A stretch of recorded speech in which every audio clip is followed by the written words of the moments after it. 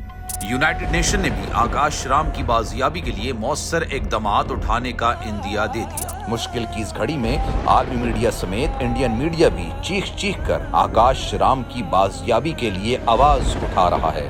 عالمی صحافتی تنظیم اور انسانی حقوق کی عالمی تنظیموں کی بھی آکاش رام کے اغوا کی مذمت۔ اف کیا ظلم ہے، بول انصاف کا منتظر۔ سبسکرائب کریں اور بیل دبائیں تاکہ کوئی خبر رہ نہ جائے۔